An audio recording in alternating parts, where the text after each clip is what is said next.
What's happening, everybody? It's Sean with reactions to the classics, and today we got a reaction to Donovan and his classic Sunshine Superman, brought to us by friend, longtime supporter, and patron of the channel, Evan David. Thank you, Evan David. Appreciate you.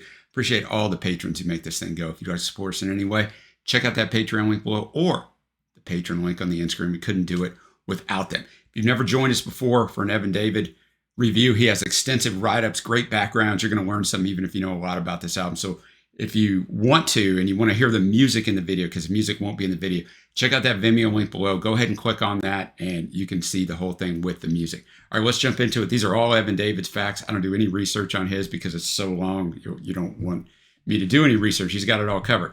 He says, rock and roll legend has it that the genesis of Donovan's third studio album, Sunshine Superman, which was first released in either August 66 or in July 1967, depending on which side of the Atlantic you happen to be on, and of which more later. He'll explain all that. Can be traced back to late 1965, by which time the Glasgow-born singer-songwriter formerly known as Donovan Leitch has begun to creatively evolve in both personal and musical terms from the initially Woody Guthrie-inspired beat folk troubadour persona with which he had first risen to fame in February of the same year with the release of his first single, the sublime Catch the Wind.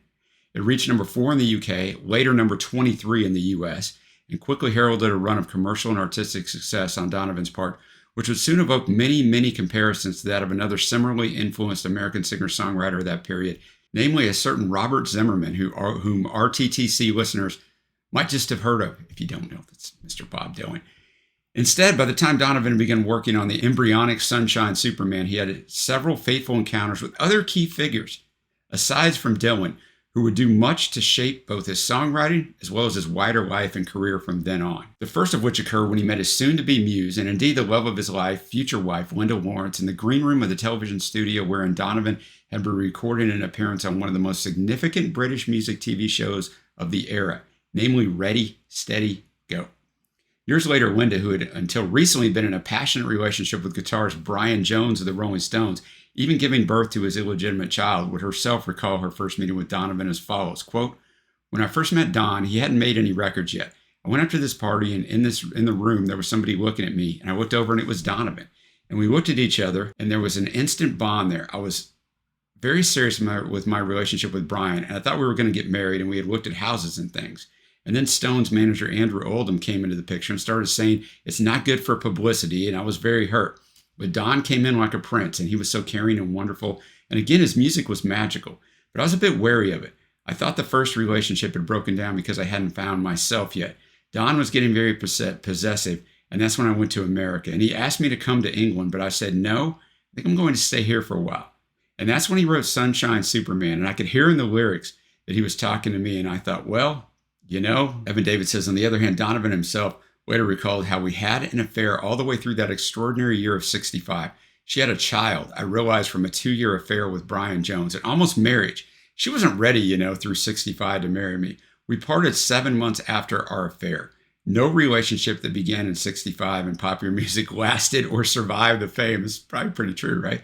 Indeed, echoes of Donovan's longing for his estranged lover can be found not just in the album's title track, in which Donovan later himself admitted that I wrote Sunshine Superman knowing she'd hear the lyrics in LA and realize I still loved her, but throughout the entire Sunshine Superman album as a whole, as we shall go to examine more closely in due course. Equally significant in determining the album's eventual fate, however, was the fact that by late 1965, Donovan had also met the soon-to-be notorious would-be manager, one Alan Klein, who had first been introduced to Donovan by his own recently appointed manager, one Ashley Kozak, and who in turn would swiftly introduce Donovan to producer Mickey Most, the latter of whom Donovan himself later described as a, quote, producer of such great artists like the Animals and also of extraordinary pop records like those of Herman's Hermits.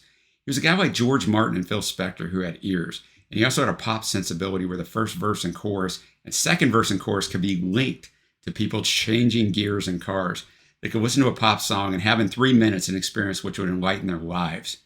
Thus, when these two musical partners, ably assisted by one John Cameron, who Donovan once described as, quote, a new whiz kid arranger with classical training and a love of jazz, finally began work on recording the album that became Sunshine Superman in the already highly creative environment, of course, of Abbey Road Studios in December of 1965, they were ideally placed to play to the strengths of an artist who, in his own words, quote, was obsessed with my mission to present bohemian ideas in a pop music frame And I was happy to be with the top pop producer of an era to help me do this. Mickey asked me what I heard in the songs and listened sensitively to every crazy idea.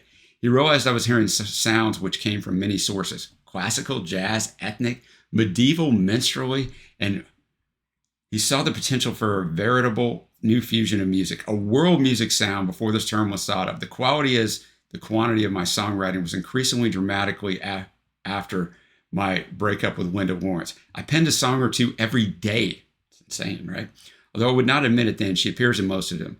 There were no so-called protest songs on the Superman album. My quest now is to engender a feeling of love and compassion. This is the spring of 1966, and I was singing about flower power on this album at least a year before its official arrival. I was making the music and writing the songs which reflected the emerging consciousness of my generation. I felt the spirit move within me. I knew that this album I was recording was my masterpiece. Wow. Even as the album was musically taking shape, however, it was also running a seemingly ever-increasing risk of its release being scuttered by ongoing legal difficulties. Perhaps unsurprisingly, moreover, said difficulties can themselves be traced back once again to the ever-ambitious hand of Alan Klein. So if you don't know Alan Klein, I'm not going to go into it. He's the guy who essentially, in a way, broke up the Beatles, but he also really screwed over the Rolling Stones. So just go search Alan Klein, who, alongside getting Donovan to work with Mickey Most, had also persuaded the former to sign a new U.S. recording deal with Epic Records in the process, thus breaking a pre-existing arrangement whereby Donovan's music had been distributed by Warner Brothers in their capacity as the U.S. licensing partner of Donovan's then UK record label, Pi Records. The legal consequences of the latter development would later loom ominously large over both this album in particular, and moreover over Donovan's wider career, as would further legal hassles which arose when Donovan suffered the first of what would become several drug busts to occur amongst his musical peer group in June 1966. Most famously, indeed, it was visa problems stemming from this self-same British drug bust, which would later prevent Donovan performing at the legendary Monterey Pop Festival in 1967, as it had initially been intended by its organizers. As such, and as Donovan himself later put it, when I made Sunshine Superman, I knew that I made something unique, and then I was sued because my business roles were attacked by the pirate Alan Klein, who took me from one label in Britain and put me with Epic Records in America. Completely against the rules and illegal, it created enormous business problems. One of them was that the record would not be released. So Gypsy, Dave, who was my longtime traveling companion, road buddy, and I turned to each other and we said, "Is that it? It's been a great 9 months. It's been a lot of fun, but the record's never going to get released. I made a masterpiece that's sitting on the shelf." Gypsy and I went to Greece. We lived in a cabin, a little cottage on the top of the mountain on the Isle of Paros. And this was 66, and we had left it all behind. We lived on tomatoes and cheese and big flagons of wine and straw glass bottles. Every day we go down with the donkey and we'd have fish for lunch, and we couldn't spend more than $1.50 a day. Gypsy and I returned to a way of life that we lived before the record, and after a while, we just blended into the atmosphere, and pop music in London was a million miles away. Now, this is before tourism grabbed the Greek Isles. On the island, one telephone only. One day, a call comes to the Taverina from London to Rome to Athens to Paros. I pick it up. It's my manager. I say, "Hey, Ashley, what's going on?" He says, "Come back. It's Sunshine Superman. It's #1 in the United States." Similarly, Paul Simon had the same thing sort of happen to him when he was touring solo, because he'd left Simon and Garfunkel after the first album because he didn't make it. And he got a call and saw that they had reached #1 with Sounds of Silence. It's an interesting parallel there in the 60s where, remember, we couldn't communicate instantly, so that's kind of cool. Indeed, the American legal quagmire that had emerged from the aforementioned label switch had apparently finally been resolved by the time of Sunshine Superman's eventual U.S. single release in July of 66, where it sold 800,000 copies in 6 weeks and therefore reached #1 in the U.S. singles chart before going on to sell over 1 million copies and thus earning a gold record. The finished Sunshine Superman LP itself soon followed suit, with its eventual release in August of 66 being preceded by orders of 250,000 copies and ultimately selling over 500,000 copies as a whole, reaching #11 on the U.S. chart.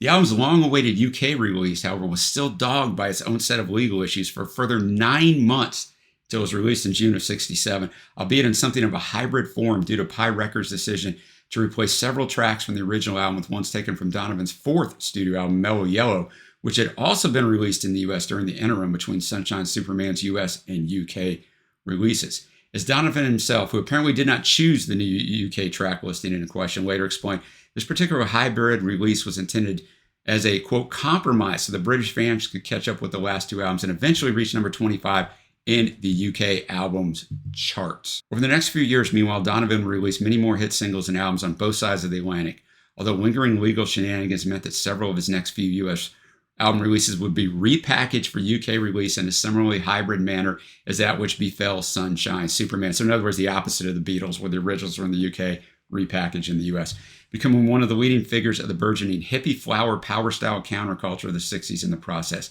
Indeed, Donovan's leading countercultural status at the time was perhaps most famously demonstrated when he accompanied none other than the Fab Four themselves on their own legendary sojourn to India to study under the Maharishi in 1968, during which he famously taught new finger-picking guitar styles to both John Lennon and Paul McCartney, with George Harrison, meanwhile, writing a verse for what became one of Donovan's biggest late 60s hit singles, The Hurdy-Gurdy Man. If you want to know all about the India trip and the Beatles and Donovan helping him, go watch the White Album review of the Beatles. We've got more Beatles up than anything. I won't even go into that, but go watch that. Trey and I talk all about it. By the end of the 60s, however, and in common with many other major artists of this time, Donovan was, as he himself would later put it, exhausted and looking for roots in new directions. I'd left Mickey after great years together. The new decade dawned, and I'd accomplished everything any young singer-songwriter could achieve. What else was there to do but to experiment beyond the fame and into the new life, regardless of the result? I traveled to Japan and was set to stay out of the UK for a year and earn the largest fees yet for a solo performer, and all tax-free. At the time, the UK tax for us was 98%. This is why so many artists, Zepp did it, the Stones famously did it, went to France for a long time to get away from these taxes. During that Japanese tour, I had a gentle breakdown, which made me decide to break the tax exile. Millions were at stake. My father, my agent, they pleaded for me not to step onto the Boac jet bound for London. I did and went back to my little cottage in the woods. 2 days later, a young woman came seeking a cottage to rent. It was Linda. Shortly following the long-awaited romantic reunion, Donovan and Linda would finally marry in October of 1970, and as of this writing, have remained happily married to this day. And while Donovan has continued to intermittently tour and record over the intervening decades, by common consent among fans and critics alike, the original U.S. version of the Sunshine Superman album remains both the artistic and commercial high point of his long career, and has long been one of my own personal favorite albums to boot. As such, I look forward to seeing what Sean and the RTC community as a whole to boot make of this album, both in the video itself and in the comments below. So I'm going to mention again, the music won't be in the video. It's going to be at the link below. All right, let's jump into this. With the first track, Sunshine Superman, first released as a single in US in July of 66, as we talked about, hit number 1 in the US, but not released in the UK until December of that year, where it reached number 2. According to Donovan himself, Sunshine Superman expresses kind of a jazz element with a Beatle beginning. It had all the congos, it had a jazz drummer, it had harpsichords, and Jimmy Page even played on it. It had the elements of pop. As such, it's perhaps, Evan David says, unsurprising that this cheerfully anthemic ode to sunny romantic self-confidence has since become perhaps the signature song of Donovan's entire career and remains one of my favorite tracks on the album. All right, I'm going to have the lyrics up as always. Thanks again, Evan David. There's that quick fade out that we get in the mid-60s, which turns into a 30 to 45 second fade out later on in musical history. Just a really good song, obviously. You had John Paul Jones on the bass, along with Jimmy Page on guitar, and then all kinds of other eclectic instruments on here. Most of them Donovan are playing, which gives us a very unique sound. So, I mean, obviously it's a classic. I've only heard it once or twice in my life, but very good song. Verse 3 starts out with Superman or Green Lantern. Being the fan of that stuff that Evan David is, I'm sure that he loves that on there. Next up, we have the longest track on here, almost 7 minutes long. Legend of a Girl Child Linda. According to Donovan, this gently medieval sounding epic tune was arranged as a purely classical piece. I played live in the orchestra on fingerstyle acoustic guitar, expressing my deepest longings with the 6-minute, 50-second track. We certainly broke the mold of pop music and folk music for that matter. Strange to say, I had dreamt the writing of this song, waking Gypsy, that's Dave, up one night and playing it to him in a hotel in Sweden. I'd seen and heard myself composing in the dream. I've done this many times since, actually, waking up to write down the words and play the tune on a guitar. I don't ever dream anything, boys and girls, that would make me money, but it would be nice. All right, you got John Cameron on a harpsichord there. Interesting sound to it. It's 9 verses long. The arrangement stuff, I mean, it's different. It sure wasn't doing it for me, but I get it if it does it for you. And it's like the first time I've heard it, so it might grow on me. Next up, we have Three Kingfishers. According to Donovan, once again, this quote, mysterious song was another offering to Linda, a dream of her in my magic kingdom. Ah, the strange Arabic flavor of the melody that came to me. End quote. Evan David says, certainly the sitar-influenced soundscape of this tune proves to be extremely effective in evoking a suitably exotic atmosphere while listening to it, as I hope you will agree when please reacting to the clip of it being performed on Pete Seeger's Rainbow Quest TV show in April of 1966, accompanied by one Sean Phillips, who plays the sitar on this and on the studio version. All right, always cool to see somebody play the sitar. I mean, the song itself, it's fine, it's different, and shows his diversity. Next up, we have Ferris Wheel. The last song on this album to be recorded, according to Donovan, this almost eerily hypnotic sounding tune was apparently inspired by an unnamed young female singer whom Donovan had met in New York. An experience which he later recounted thus, quote, her hair was cropped, unusual for the style then. She explained that her hair had been caught in a Ferris wheel, a near-death situation. There in the doom gloom of the apartment, I felt a chill, like a pall descending on my journey. Was it the ghost of my love for Linda? Was fame a trap? Was it taking me away from the love of my life as it had for Brian Jones? Was my freedom slipping away? Donovan, a deep thinker, huh? All right, Ferris Wheel, you could hear the sitar in there. Just a chilled out song. Kind of a strange thing to write about, but hey, man, wherever you get your inspiration. All right, we're going to finish out the conventional A-side with Bert's Blues. Evan David says, conversely to the previous tune, this was the first song on the album to be recorded. Well, its title apparently inspired by one of Donovan's musical friends, namely folk artist Bert Jansch. As Donovan himself later put it, however, this song in particular was, quote, first of many jazz suites we created.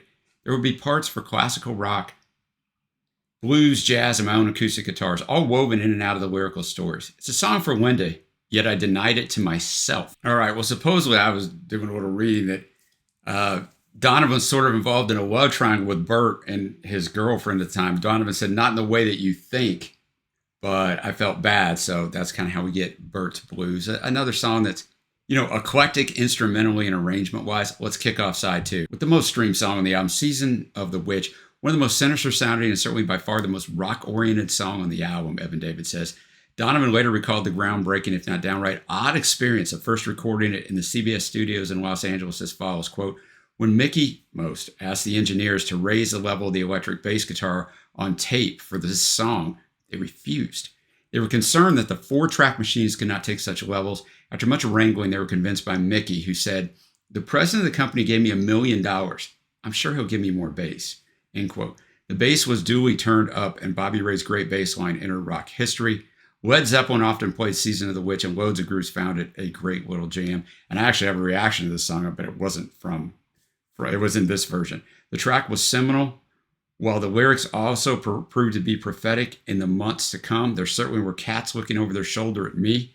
Donovan said, like the police drug squad, soon these bad cats would come calling at my door. All right, let's do it. Often considered one of the grandfathers of the psychedelic age, and you can see it. Season of the Witch, fantastic song, just so psychedelic, so ahead of its time. I mean, there's a little bit of other stuff out then, but, a fantastic song. Next up, we have The Trip. Evan David says this bouncy slice of psychedelia was apparently inspired by a mescaline-driven experience that Donovan once had overlooking the Trip nightclub in LA after attending a party in Hollywood where, quote, I'd met some twins, Bernie and Lenny. That night, Bernie and I found we shared a sense of humor as The Trip came on. We both felt like seeing the lights of the city and walked into the dark courtyard. Bernie and I stood for hours by the car, it seemed. Then our bodies moved of their own volition. We watched ourselves drive off down the hill to the Strip. Flashing on Sunset Boulevard was a sign over the club, Trip, Trip, Trip. Bernie turned to me and said, welcome back. Then he smiled and said, beep, beep. All right, man. Very abstract lyrics, as you would expect. A little Bob Dylan shout out at the end, but a pretty good song. I liked it better than I've liked some of the other songs on here. Got 3 songs left. We got Guinevere. Evan Davis says, returning to the realms of spellbindingly medieval-sounding legend and folklore, this time with a specifically Arthurian bent. According to Donovan, his Celtic ancestors arose out of the caves to attend me on this one. The lyrics spoke of magical ways of singing, and I was not surprised when girls at my concerts gave me gifts of crystals, flowers, and velvet pouches sewn by themselves. To many, I was the embodiment of the New Age movement. Guinevere in the story is the lady of the land of fairy, the Celtic otherworld, an aspect of the triple goddess. My fascination with all things Celtic would help bring many to its mysteries.